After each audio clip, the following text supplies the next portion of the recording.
Sei que tu me sondas, sei também que me conheces. Se me assento ou me levanto, conhece meus pensamentos. Quer deitado, quer andando, sabe todos os meus passos.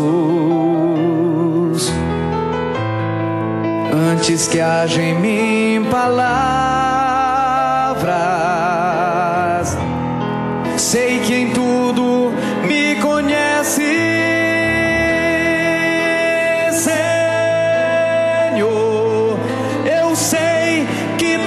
Sondas, Senhor, eu sei que tu me sondas, Senhor, eu sei que tu me sondas, Senhor, eu sei que tu me sondas.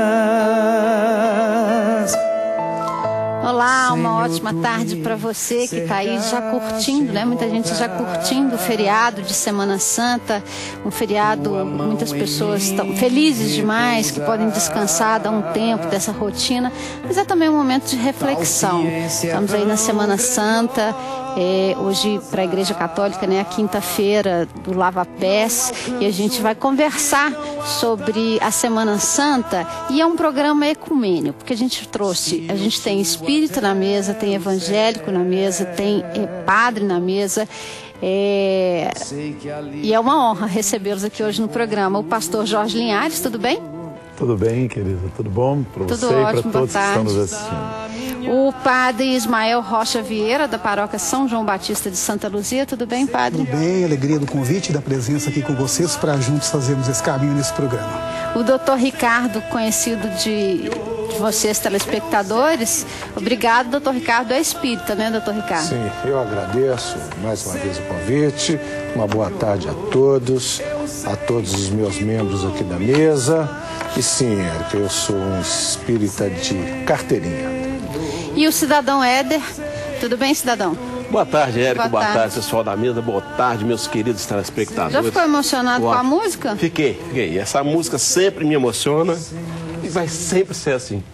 É muito bonita, gente. É muito bonita. Essa música deveria tocar mais, tocar várias vezes, para as pessoas entenderem a comunhão entre o ser humano e o Cristo, entre a bondade e a maldade do ser humano. Sabe, nós precisamos deixar essa mania de ficar falando em nome de conjunto, de rock, em time de futebol. Você sabe que o jogador tal soltou um pum ali, que ele bebeu não sei o quê, que ele tá na balada, que ele tá isso.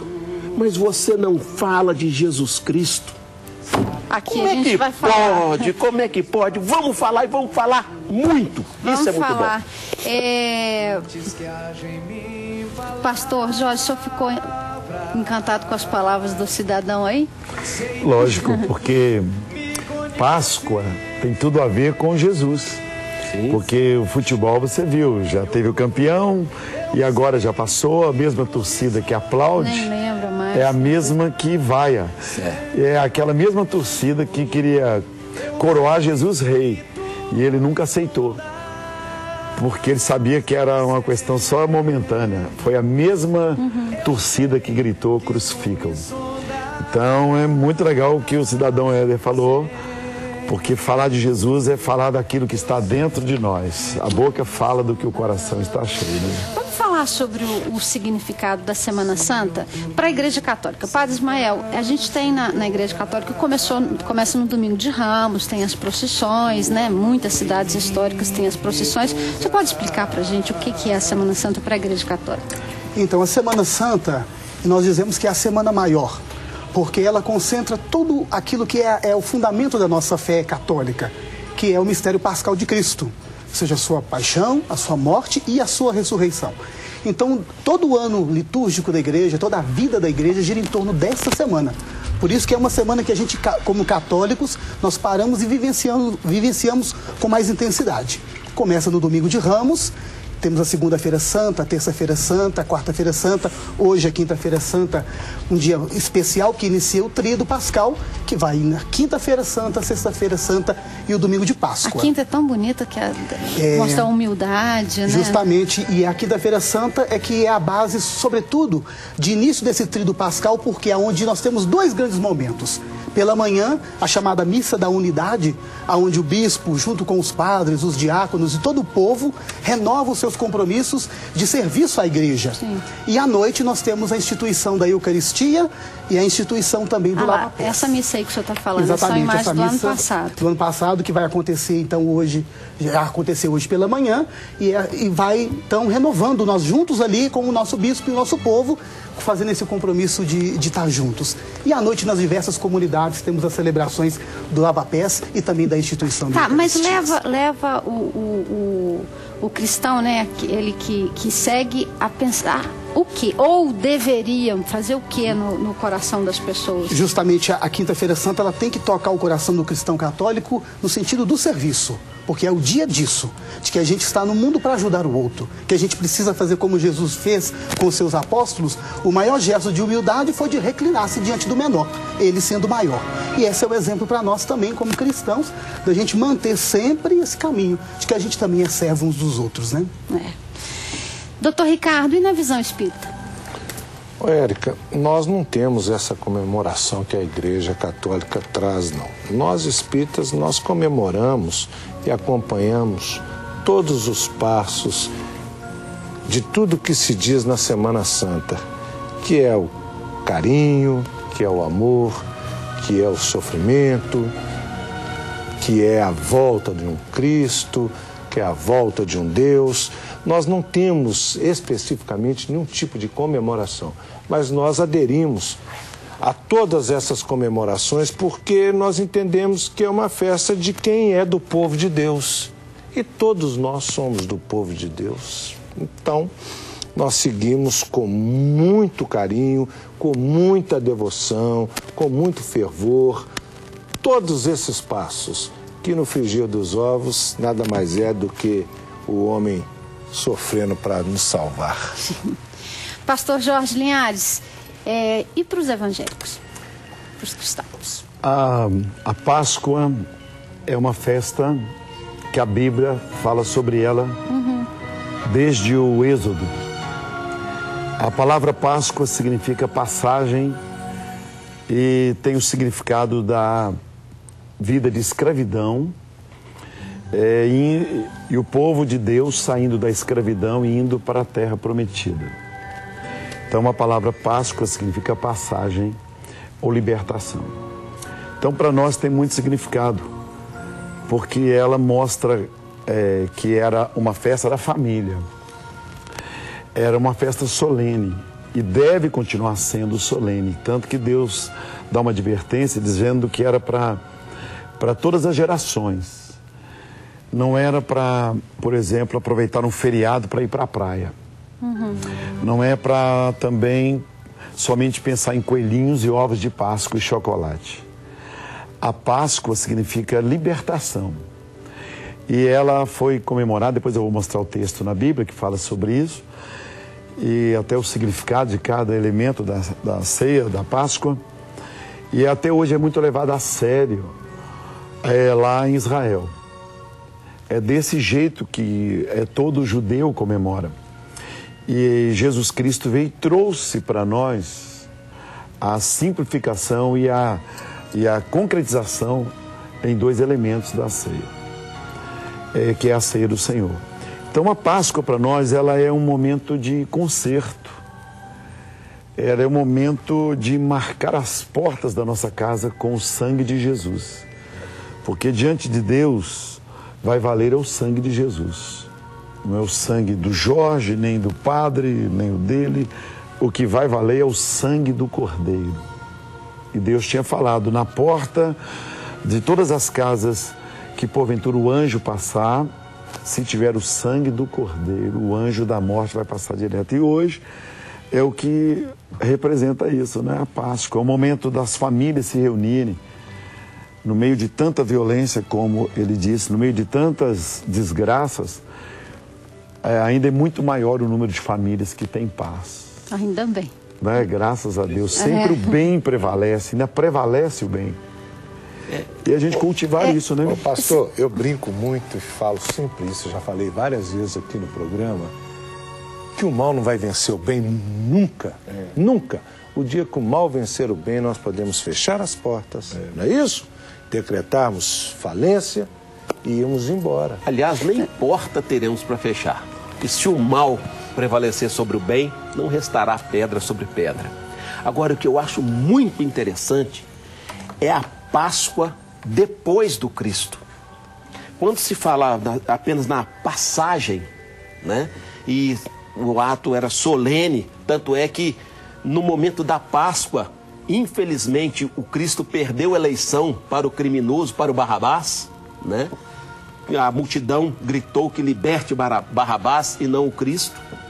Mas ele, resignado, aceitou a missão que tinha, foi até o final e voltou com toda alegria e com todo despojamento, com o coração livre, porque ele podia ser um homem poderoso, que era o Filho de Deus. Ele poderia voltar o quê? Para dizimar todos aqueles soldados, aquelas pessoas que elegeram Barrabás, o solto, né? Ele veio então o quê? Com o perdão. Então a Páscoa não pode ser mais Páscoa como era antigamente, só da passagem. A Páscoa passa a ser não só a passagem, mas, no meu entender, os senhores podem me corrigir se eu estiver errado, mas a Páscoa passa a ser o quê? A ressurreição, a vitória da vida sobre a morte, a vitória do bem contra o mal, a vitória do perdão contra o ódio. E isso, gente, é antigo, mas é atual. É o que nós precisamos agora. Sabe, essas gangues de traficantes que estão aí, esses malfeitores, vamos parar com isso, que essa guerra de vocês é uma guerra inútil, é uma guerra boba, onde não tem vencedores, só tem lágrimas de um lado e de outro. Nenhum de vocês é vencedor. Eu também quero dar a minha opinião. Eu acho que, vendo muitas pessoas repetindo determinados comportamentos, gente com muita mágoa, com muito perdão, com muita falta de perdão, eu acho, sabe, cidadão, que pegando o exemplo de Cristo, pode até ter pessoas que estejam assistindo que não acreditem, né? Que não professam nenhuma fé, mas foi um grande líder, né? Foi um grande líder e, para mim, um dos maiores pacifistas, enfim. Mas o que eu acho interessante na Semana Santa, e avaliando isso com o nosso comportamento, ele foi humilhado, ele foi cuspido, foi machucado, foi crucificado, foi morto. Daí 3 dias ressuscitou, estava tudo pronto, resolveu. E a gente fica aí guardando mágoa, aí, sabe aquelas coisas que não se resolvem. Esse significado, a Páscoa tem esse significado para mim também, sabe? De, gente, vamos parar, vamos ressuscitar, ficar aí amassando barro. É interessante, Érica, você dizer, porque o Cristo, justamente, ele entra na história para modificar o jeito da gente entender as coisas. Por isso que ele causava tanta controvérsia, pelo fato dele ser diferente daquele sistema que ele vivia. Então ele fazia uma coisa que geralmente a gente custa aprender a fazer. Ele integrava as pessoas, ele trazia as pessoas para o meio, ele tocava nas pessoas, ele curava as pessoas de uma forma tal grande que elas se sentiam participantes da vida dele. E nós não, nós ainda continuamos repetindo os esquemas judaicos, os esquemas de farisaísmo, quando a gente, novamente hoje, aumenta a violência, o inocente sofre, aquele que precisa que a gente estenda a mão, a gente não estende, nós novamente crucificamos, de certa forma, o Cristo, porque ele veio para tirar isso de nós. E nós ainda insistimos em manter uma coisa que já foi vencida, já foi renovada. Por isso que a Páscoa é uma passagem, de fato, tem que ser uma passagem para nós, hoje, nesse momento. É tão antigo, mas é tão atual. É Sim. memória. A gente precisa reviver. Isso. Reviver, lembrar e viver de novo. É estar juntos. Por isso que esse momento da Semana Santa... Padre, antes, quero fazer uma pergunta para o pastor Jorge Linhares, que tem a ver, mas eu queria que o senhor respondesse antes. Por que normalmente a procissão da Sexta-feira da Paixão Sim. fica lotada E a missa da ressurreição nem sempre. Justamente está ligado muito a uma cultura de morte, porque nós temos uma cultura envolvida na morte. Então a morte é muito comovente, a morte ela nos envolve, ela é capaz de sensibilizar inimigos, fazer eles dar as mãos. Então a gente é muito ligado a essa cultura. E quando a questão da Sexta-feira Santa, com as procissões, que não é o mais importante, mas as pessoas ligadas demais nesse periférico da fé, nessas questões últimas, elas se apegam demais a esses elementos externos. E aí, aliada a essa própria formação cultural que nós temos, enche. Mas elas não compreendem que elas não podem ficar ali na sexta-feira, mas que a vida é muito maior do que a morte, e a vida é em Cristo, na ressurreição. Por isso que é um apelo que a gente faz como cristãos, justamente isso. Morrer na sexta-feira da paixão com Cristo, todos nós devemos sofrer com Ele as dores que Ele sofreu, constantemente. Porque nós também sofremos no nosso dia a dia essas dores, mas nós não podemos deixar de viver com Ele, verdade. Jamais. É o Cristo vivo, né, pastor? Por que Jesus morreu? Porque era assim, eu pecava, eu fazia uma coisa errada, eu ia lá e pegava um cordeiro. De acordo com as minhas posses, eu pegava um cordeiro e matava o cordeiro. E eu estava livre. Sim. Se eu tivesse menor condição financeira, eu pegava um pombinho. E conforme a condição, um bezerro. Mas era morto. E o cordeiro precisava ser morto. Mas qual cordeiro? Quem é o homem que vai morrer que é a representação de um cordeiro? Pilatos não podia ser. Pedro não podia ser. Mateus não podia ser. Zaqueu não podia. Ninguém podia. Precisava de um homem que tivesse sido tentado em todas as áreas, por todos, e ele se mantivesse como Cordeiro de Deus. É interessante o pastor falar isso, porque o evangelista São João, por exemplo, coloca coincidentemente, do ponto de vista da narrativa dele, a morte de Jesus justamente na hora do sacrifício do Cordeiro, para dizer que Cristo é de fato esse Cordeiro, não é outro. E essa compreensão, quando a gente compreende ela de uma forma nova, de que ele é o Cordeiro, a gente agora não precisa mais de sacrifício antigo. O sacrifício já foi feito. É importante saber, olha que coisa interessante, que não era somente os judeus que viam Jesus como puro, nem os gentios.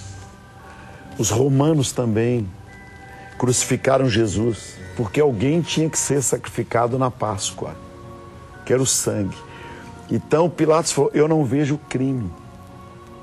Ele não fez mal a ninguém. A multidão gritava, crucifica-o, sem saber o que fazer com Cristo. Como até hoje a multidão não sabe o que fazer com Cristo. O que fazer com Ele. Então, foi um momento da necessidade. Cristo falou assim, ninguém tira a minha vida. Eu livremente a dou porque eu vou reassumi-la. Tanto que é o único túmulo onde está escrito, eu já fui lá umas 15, 20 vezes, onde está escrito, ele não está aqui, ele ressuscitou. Então, o Cordeiro. E lá em Apocalipse diz assim que João chorava muito, porque havia uma pergunta diante de Deus. Quem pode abrir o livro da vida?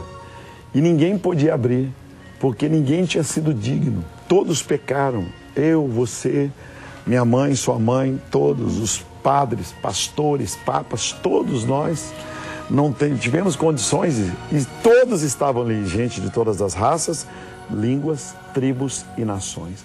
Mas de repente ouviu-se uma voz, e era a voz do Cordeiro. Ele disse, eu posso abrir o livro.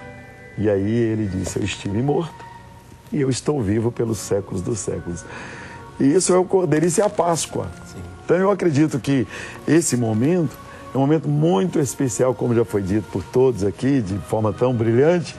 É o momento da gente realmente refletir, pensar e renascer esse homem que está dentro de nós aí para uma vida eterna com Cristo. É verdade, a gente está... Doutor Ricardo, desculpa, mas é porque a gente vai fazer um intervalo agora e eu convido você a participar, enviar a sua mensagem aí, a sua pergunta aqui para o programa. A gente vai fazer um rápido intervalo agora e daqui a pouquinho a gente volta. Senhor, eu sei que tu me sondas